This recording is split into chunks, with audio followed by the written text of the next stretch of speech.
entonces vamos a retirar un obstáculo.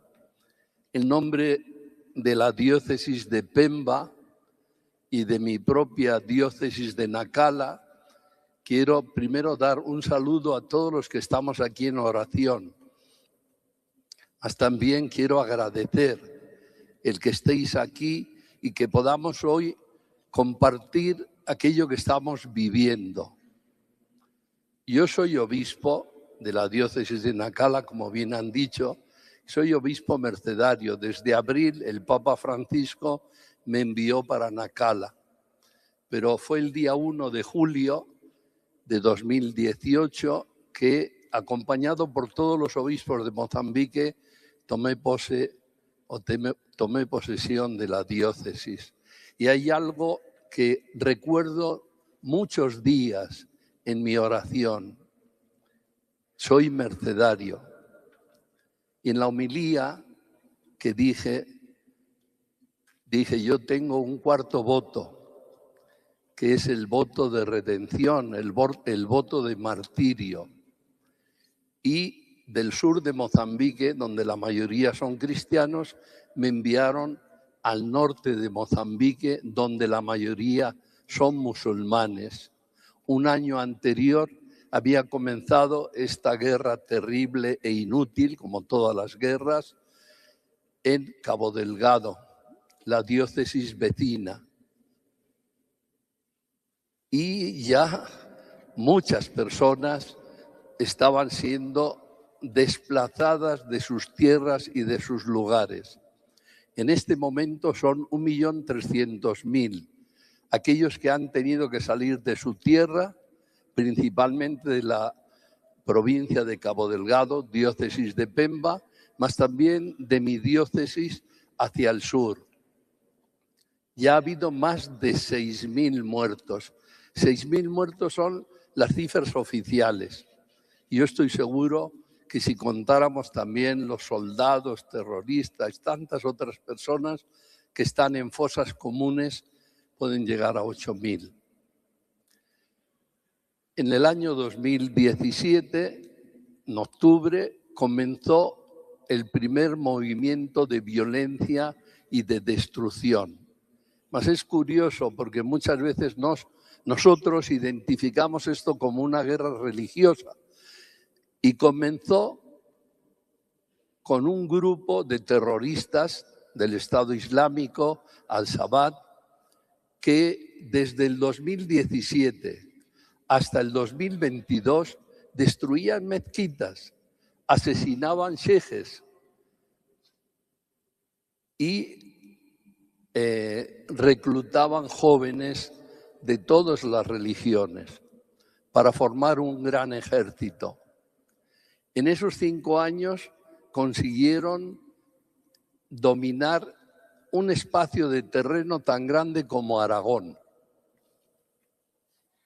la mitad de la provincia de Cabo Delgado, unos 40.000 kilómetros cuadrados, con ciudades, con puertos. ¿Quién les entregó las armas? ¿Quién organizó ese ejército?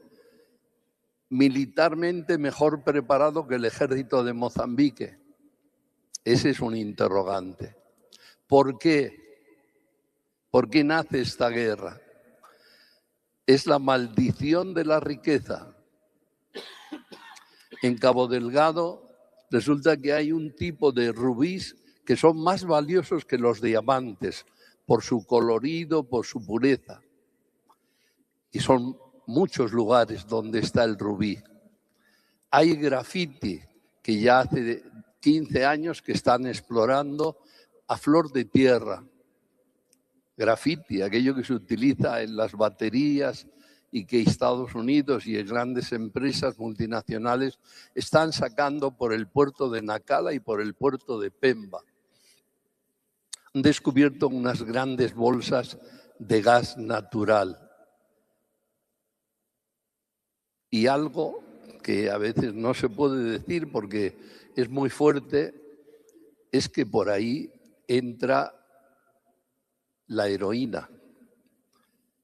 Por las fronteras de mi diócesis y de la diócesis de Cabo Delgado fronteras donde no hay ningún tipo de vigilancia marina, entran los materiales de heroína que después, casi todo desde el puerto de Nacala, se distribuye a todo el mundo. Y todo eso es una riqueza que, como se dice en español, a río revuelto, ganancia de pescadores. Hay muchas personas que tienen intereses. La realidad de convivencia entre el pueblo musulmán y el pueblo cristiano, vamos a decir, musulmanes son un 60%, cristianos un 30%, y el resto son de religión tradicional. Mas la convivencia ha sido buena siempre. Los musulmanes llevan 1200 años. Llegaron a Mozambique y de hecho Mozambique, el nombre viene de un Mozambique, la isla de Mozambique es el nombre de un musulmán comerciante que ya en el siglo VIII, en la misma época que llegaron a España, ya llegaron allí a comerciar y también a imponer su religión. Durante estos 1200 años, la religión se ha convertido en una religión muy de costumbres. Y hay sacerdotes de mi diócesis que la mayoría de su familia son musulmanes y ellos son sacerdotes católicos. Entonces, en la misma familia hay sacerdotes, hay cristianos, hay católicos y hay musulmanes. Y la convivencia ha sido buena hasta hace poco tiempo. ¿Cuáles son los efectos de esta guerra maldita?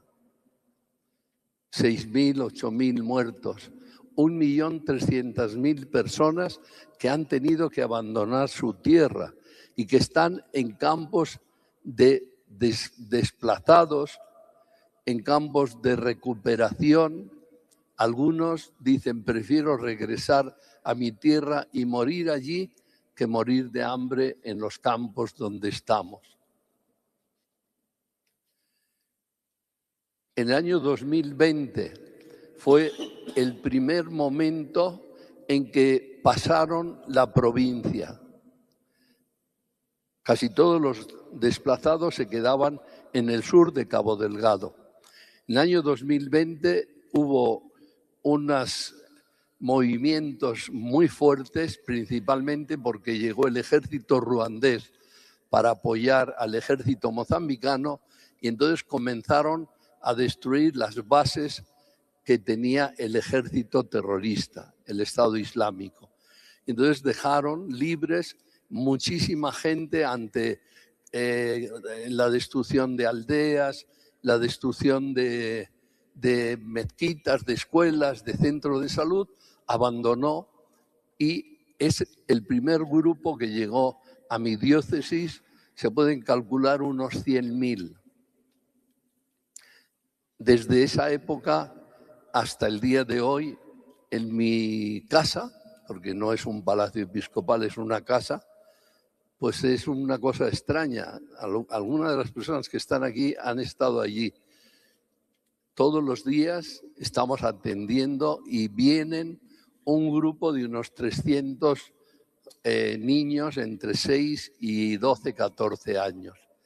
Ha habido grupos de jovencitas que huyeron de esta guerra, de esa persecución.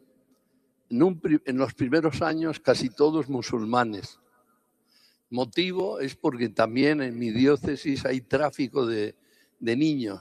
Entonces, para protegerles del abuso y del tráfico, decidimos crear un espacio que se llama el espacio de la crianza de los niños, los cuales están en la mañana, comen, van a la escuela. Los que están en la escuela de mañana vienen después de estar en la escuela y están ahí haciendo actividades de todo tipo. Han ido pasando y hemos conseguido crear en mi casa y en otro barrio periférico también otros 300 niños. Al mismo tiempo, jóvenes que vinieron desde el año 2020, que se registró, porque muchos de ellos ni siquiera estaban registrados, y están escolarizados o han aprendido algún oficio. El momento más fuerte que me ha tocado vivir a mí fue la noche del 6 al 7 de septiembre de 2022. Toda la noche en vela, la primera noticia de los párrocos de la parroquia de San Pedro de Lurio de Chipene, en la cual nos dice o me comunican: los terroristas están quemando la iglesia, están destruyendo la casa de las hermanas, están disparando. Y después de 2-3 horas, más o menos en torno a las 11, se cortaron todo tipo de comunicaciones. Por otro camino, porque la hermana María de Copi, de 82 años, recibió un tiro en la cabeza y murió en ese momento. Estaba hablando por teléfono con una sobrina también de la orden de la congregación comboniana, de la curia general. Y entonces su teléfono cayó al suelo. Uno de los terroristas, cuando entró, se lo metió en el bolsillo y durante 30 minutos siguieron escuchando todo lo que estaba pasando ahí. De tal forma que de Italia, de Verona, me llama la superiora general para decirme: han asesinado a la hermana María de Copi. Hermana, todavía no podemos confirmarlo. Sí, han asesinado a la hermana. A las 10 de la mañana, 2 padres misioneros de Pordenone, de Italia, son los párrocos de allí, estuvieron toda la noche en su cuarto esperando la muerte. Gracias a Dios y gracias probablemente a que algún joven de la parroquia formaba parte del grupo de terroristas o forma parte del grupo de terroristas y dijeron: aquí no. Quemaron todo, la casa, los carros, todos los bienes, y a las 4:30, 5 de la mañana, cuando ya los terroristas salieron, el fuego estaba entrando en sus cuartos por el techo. Ellos, como fue a época del COVID, tenían muchas mascarillas. Se colocaron 10 mascarillas cada uno y estaban ahí debajo de la cama viendo cómo caían las cenizas de las maderas del techo, esperando la muerte. Una de las hermanas españolas que se salvó estuvo llamando y salieron, se liberaron.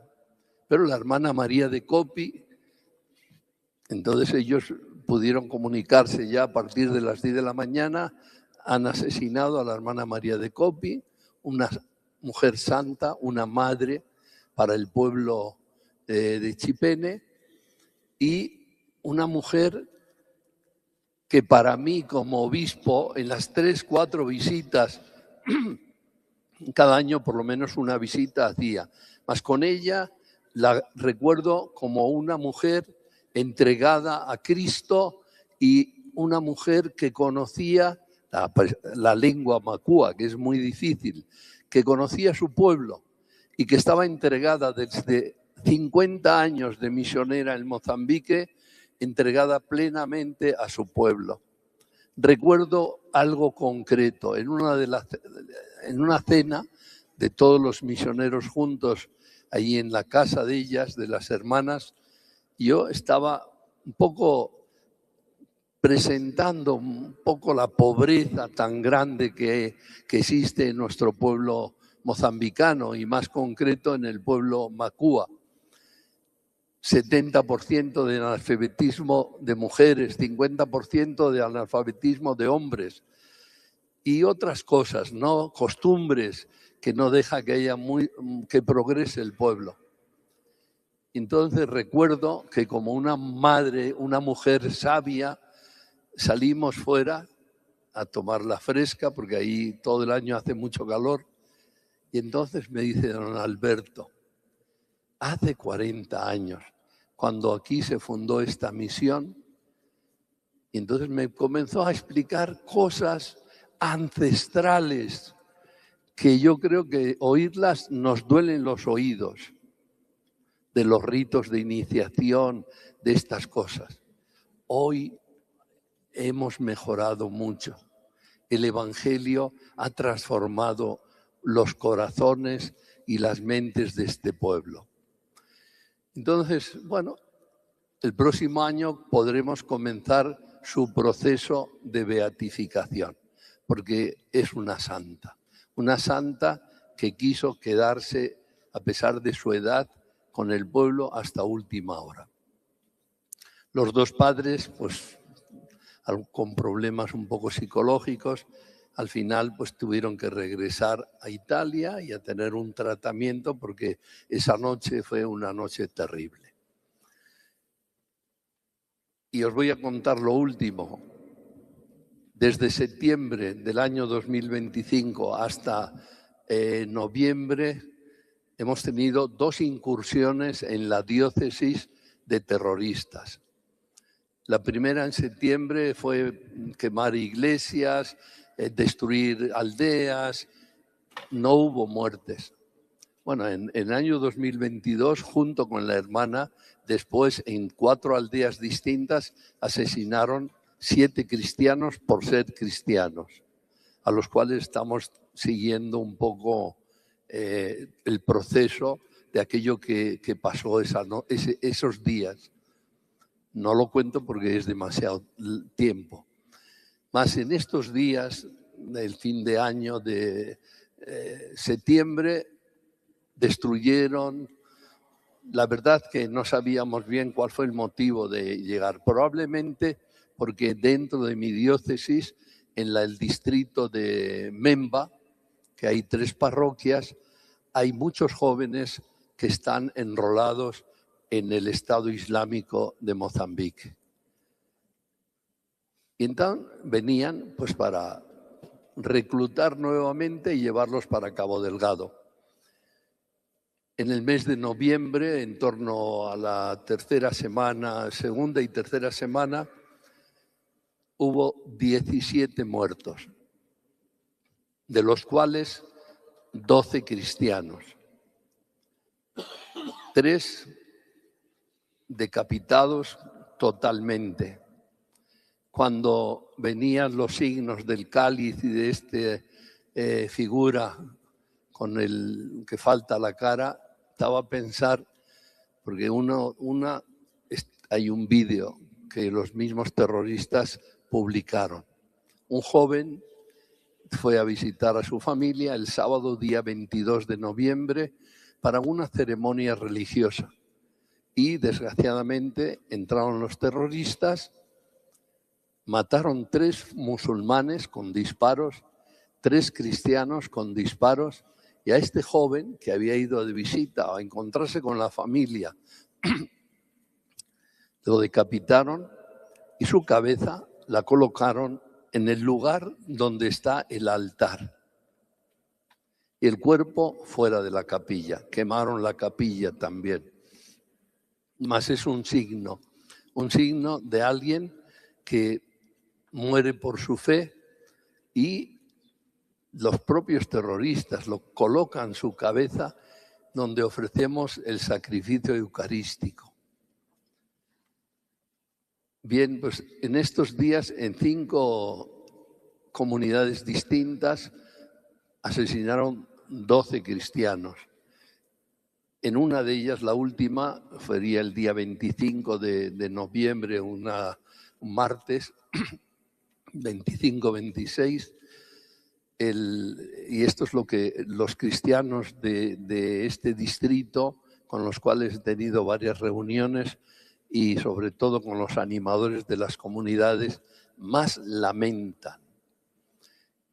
Los terroristas llegan a una aldea, reúnen a todos aquellos que no han podido huir y les echan todo el discurso de Alá, de la religión musulmana, de los infieles cristianos y de los occidentales, de todas estas cosas. Y al final preguntan, ¿quiénes sois musulmanes? La mayoría son musulmanes, pero luego quieren comprobarlo, quieren escuchar alguna oración del Corán. Entonces, quien dice una oración, saluda y tal, más en una de las aldeas llamada Nakoto, dos jóvenes valientes. Uno dice, yo soy católico, yo soy cristiano, no lo puedo negar. El otro dice, yo también. Los amarraron, los decapitaron delante de todos. Y esto es aquello que los animadores de la parroquia de Chipene y de Cabá ha quedado ahí. Dice, ¿por qué? ¿Por qué, don Alberto? ¿Por qué preguntan? Son cristianos y nos matan. Personas simples, sencillas, campesinos la mayoría, muchos analfabetos, pero con una fe firme. ¿Por qué? Incluso me decían en la reunión que estuve con ellos el día 12 de febrero, me decían, y usted no puede hablar con el presidente de esto que está pasando aquí. Ellos decían, los obispos, en cada reunión que tenemos y siempre que estamos con las autoridades, hablamos de este problema. Y la consecuencia es que hay muchísimo miedo. En esta reunión del día 12 me contaban, ahora ya no es buena la relación que tenemos entre musulmanes y cristianos. Cuando hay un funeral, los musulmanes no nos dejan participar, nos insultan, nos apedrean. Y nosotros estamos haciendo lo mismo. Cuando tenemos una fiesta y en nuestras familias hay musulmanes y cristianos. Y yo decía, somos cristianos, nuestro modelo es Jesucristo y Él perdonó a sus enemigos. Nosotros, cristianos, católicos, no podemos actuar como ellos. Estamos haciendo el juego que quieren los terroristas. Tenemos que perdonar y tenemos que orad por vuestros enemigos, incluso ayudar. Ellos decían, hasta el día 18 de enero tuvimos un proyecto de Cáritas Diocesana de Nacala en el cual se ayudó a 5.000 familias. Ellos decían, ¿por qué han ayudado la mayoría musulmanes? Porque la ayuda es para los necesitados. Bien, termino. Alguien dirá, bueno, ¿y qué sentido tiene todo esto? El grupo, que son del Estado Islámico Mozambicano, quieren instaurar un califato. Y es un sinsentido, porque ellos son un grupo reducido de fundamentalistas. Han asesinado sus propios familiares en los primeros años y ahora están destruyendo todo aquello que tenga algún parecido con la cultura occidental, escuelas, centros de salud, todo. Y matando, martirizando cristianos y todo aquel que no se alinee con su religión musulmana. Agradezco el estar aquí con vosotros. Os pido que oréis, que nos tengáis en vuestras oraciones, porque creo que eso es aquello que nos da fuerza para seguir adelante, para seguir anunciando la buena noticia del reino y para seguir defendiendo a los más pobres y a los más humildes, defendiendo los derechos humanos de todas las personas, sean de la religión que sea. oren por nosotros, ayúdennos también en lo que puedan.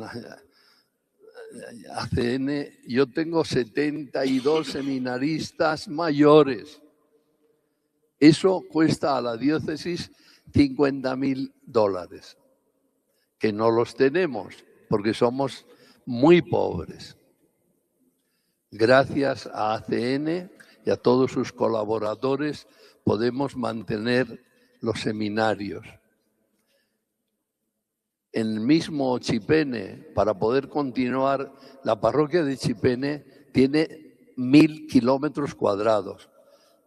Para poder atender las 100 parroquias y no dejar abandonada por el miedo, bueno, pues decidimos construir una casita con 2 cuartos para que los padres a 30 kilómetros pudieran seguir atendiendo la parroquia. Desgraciadamente en noviembre este lugar, Nacoto, está al lado de Masúa, donde construimos esta casa. Muchas gracias a ACN, muchas gracias también a Manos Unidas, porque son las instituciones que más nos ayudan. Muchas gracias a Cáritas.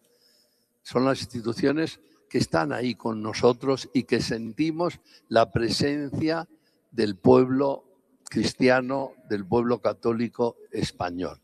Muchísimas gracias.